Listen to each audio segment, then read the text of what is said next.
साथियों नमस्कार, मैं अनीश सिंह टारगेट विथ अनीश पर आप लोगों का बहुत बहुत स्वागत करते हैं। साथियों, ये पर्यावरण और पारिस्थितिकी जो चल रहा है बहुत ही इम्पोर्टेंट टॉपिक चल रहा है और बहुत ही जल्दी ये ख़त्म हो जाएगा। आज जैव विविधता में हम हॉट स्पॉट क्षेत्र पढ़ाएंगे, भारत में हॉट स्पॉट क्षेत्र। और साथ में एक चीज़ और आपको बताना है कि अभी जो रीजनिंग का चल रहा है उसमें हमारी बहन सौम्या मैम की कुछ तबीयत ख़राब हो जाने के कारण कोडिंग डिकोडिंग नहीं शुरू हुआ है। तो जल्दी से जल्दी कल परसों में कोडिंग डिकोडिंग और वह समाप्त होते हुए बहुत जल्दी रीजनिंग एसएससी जीडी के मतलब एग्ज़ाम से पहले ये सब सारे रीजनिंग और हिंदी और जीएस के हम जो पढ़ा रहे हैं सारा लोड होगा। और टेट की परीक्षा से पहले नवंबर से पहले सारा पारिस्थितिकी और पर्यावरण और साथ में साथ जो है मनोविज्ञान हिंदी और हिंदी के साथ साथ जो है रीजनिंग और ये मैथ सब लोड मिलेगा आपको हमारे चैनल पर टारगेट विथ अनीश पर। तो साथियों बिल्कुल चैनल पे अगर आप हैं तो चैनल पे बिल्कुल सारा मटेरियल मिलेगा। तो मित्रों अगर बिल्कुल आप नए हैं तो सब्सक्राइब भी कीजिएगा और लाइक भी कीजिएगा। लेकिन आज हम जो पढ़ाने जा रहे हैं वो हॉट स्पॉट, भारत में हॉट स्पॉट क्षेत्र, भारत में हॉट स्पॉट क्षेत्र या स्थल। ये हॉट स्पॉट का अर्थ होता है संवेदनशील स्थल, संवेदनशील स्थल। इसका अर्थ हॉट स्पॉट पहले हम समझ लेते हैं है क्या। हॉट स्पॉट कहा किसको जाता है?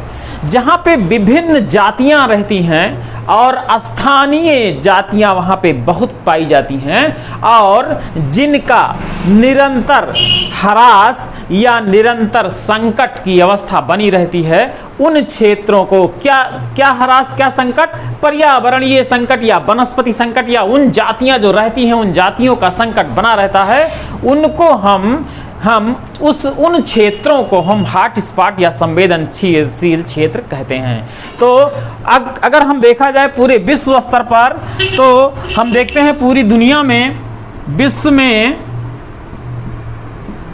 34 हॉट स्पॉट क्षेत्र हैं या स्थल हैं। और अगर भारत में देखा जाए तो भारत में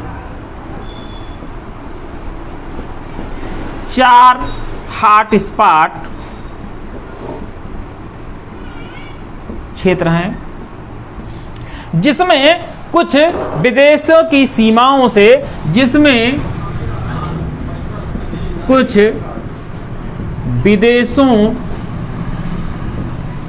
विदेशों की सीमाओं से लगे हैं।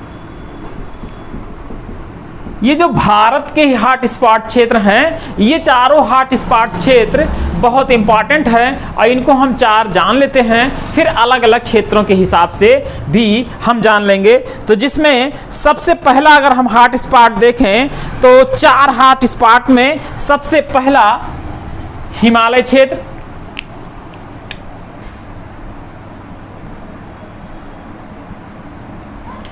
हिमालय क्षेत्र। अभी हम देखेंगे कि हिमालय क्षेत्र में हम और भी चीजों को देख सकते हैं। और दूसरा हम देखते हैं, दूसरा है इंडो बर्मा क्षेत्र,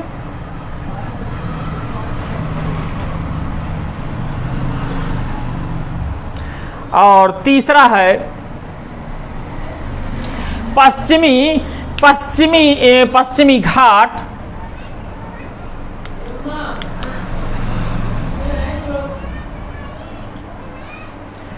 पश्चिमी घाट एवं उसको श्रीलंका के साथ भी जोड़ा जा सकता है, एवं श्रीलंका।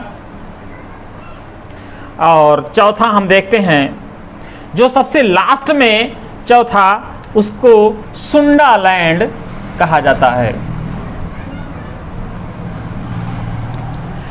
ये मेन जो है, ये जो है मेन भारत के 4 हॉट स्पॉट क्षेत्र हैं। जैसे कि हिमालय क्षेत्र जब आता है तो उत्तरी और पूर्वी हिमालय क्षेत्र को हॉट स्पॉट क्षेत्र में हम रख सकते हैं। इंडो बर्मा क्षेत्र आता है, तो अंडमान निकोबार द्वीप समूह को हम देखते हैं, वो भी जो है हॉट स्पॉट क्षेत्र में हम रख सकते हैं। ये पश्चिमी घाट में श्रीलंका, पश्चिमी घाट बहुत ही इंपॉर्टेंट है। हम जानते हैं हमारे देश का सबसे पहला जो नीलगिरी पर्वत है वह 1986 में सबसे पहला जैव आरक्षित क्षेत्र घोषित हुआ था। यहाँ पे चाहे हम थोड़ा सा नोट करके लिख भी लें, यहाँ आगे नोट करके आगे लिख लें कि भारत में सबसे पहला जैव आरक्षित क्षेत्र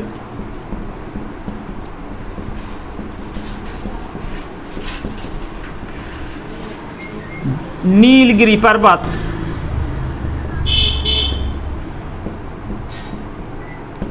नीलगिरी पर्वत 1986 में बनाया गया। तो इस तरीके से हम 4 क्षेत्र भारत में देखते हैं।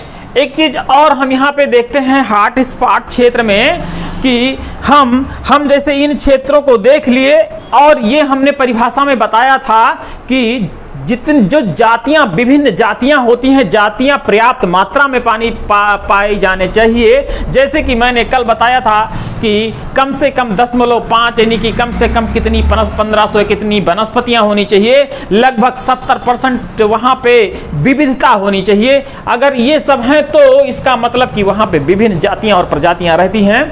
तो उन क्षेत्रों की बात हो रही है। एक और भी बहुत महत्वपूर्ण चीज है हॉट स्पॉट क्षेत्र घोषित करने में कि जो प्राकृतिक आवास पाए जाते हैं, प्राकृतिक आवास के नष्ट होने पर भी हम कह सकते हैं कि वह क्षेत्र संवेदनशील है, यानी वह क्षेत्र संकटग्रस्त है। जिन जातियों प्रजातियों का प्राकृतिक आवास 50 सालों में विलुप्त माना जाता है, पिछले 50 सालों से विलुप्त माना जाता है, उस जाति को या वहां संकटग्रस्त एरिया क्षेत्र कहते हैं, और उन सब क्षेत्रों को हम हॉट स्पॉट क्षेत्र कहते हैं। और भारत में ऐसे क्षेत्र 4 क्षेत्र हैं। ये हॉट स्पॉट क्षेत्र का एक कॉन्सेप्ट रहा। और थोड़ा सा एक चीज हम और जान लेते हैं कि हॉट स्पॉट के अलावा होप स्पॉट भी होता है। हम इसका आप स्क्रीनशॉट ले लीजिए, फिर हम थोड़ा सा उसको भी बताते हैं। स्क्रीनशॉट इसका ले लीजिए मित्रों।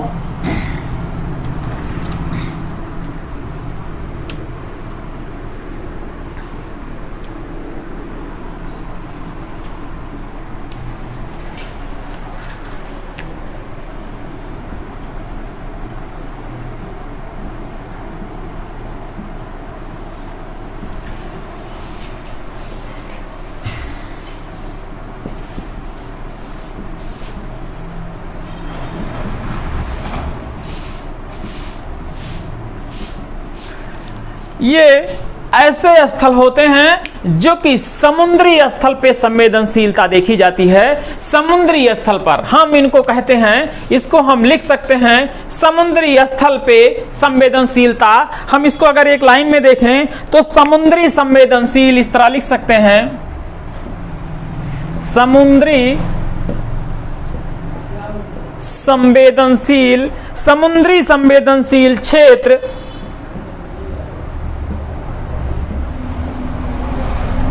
समुद्री संवेदन क्षेत्र को हम कहते हैं होप स्पॉट, या हिंदी में होप स्पॉट।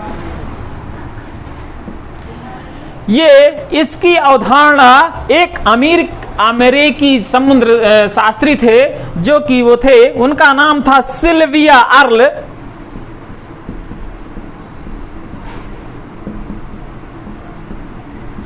यह अमेरिकी समुद्र विज्ञानी थे। सिल्विया अर्ल ने होप स्पॉट स्थल यानी संवेदनशील क्षेत्र, इसको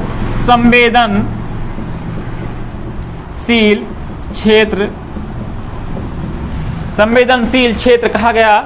तो ये भारत के हॉट स्पॉट थे और भारत के होप स्पॉट पूरे विश्व के समुद्र में कहीं भी हो तो वो हॉट स्पॉट में आएगा। और हॉट स्पॉट भी विश्व में जैसे 34 स्थल हमने बताया कि जो हॉट स्पॉट हैं, जिसमें 4 भारत के बहुत ही महत्वपूर्ण हैं, जिसमें हिमालयन क्षेत्र, इसको पूर्वी हिमालय भी मिलेगा तो हम निशान लगाएंगे।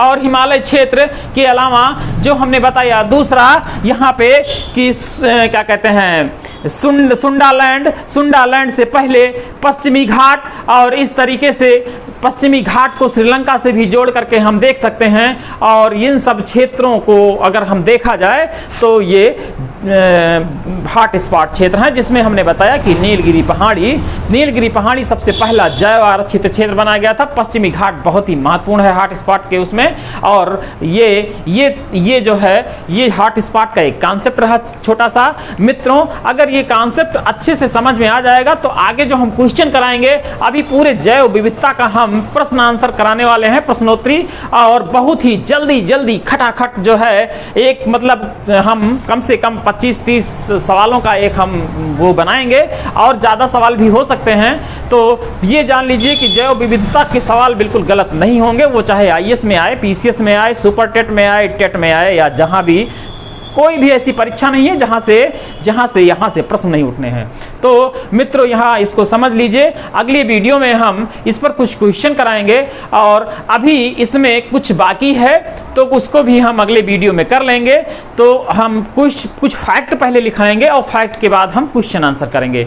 तो जैव विविधता समाप्त करके सीधे हम भारत की जैव विविधता के बाद जो भारत में राष्ट्रीय उद्यान है और बायो रिजर्व क्षेत्र हैं, वहाँ पे हम पहुँच जाएंगे। और उसके बाद जो हम पढ़ लेंगे जहाँ जहाँ ओजोन की जो है सम्मेलन होते हैं, जैसे मॉन्ट्रियल सम्मेलन या क्योटो सम्मेलन, या अभी हाल में ही भारत द्वारा अभी शुरू किया गया जो अभी एक जलवायु परिवर्तन पर जितने भी सम्मेलन हुए हैं, तो इन सबको देख के, इन सभी को हम एक रूप दे के, एक कॉन्सेप्ट देने के बाद, और एक समग्र वीडियो में एक हम समग्र पूरा जो है क्वेश्चन आंसर शुरू से लेके जहां हमने पढ़ाया था पर्यावरण से शुरू करेंगे, और कम से कम 2 वीडियो में मैराथन लेंगे, और 2 वीडियो के मैराथन में पूरा समग्र एक भी सवाल नहीं छूटेगा मित्रों।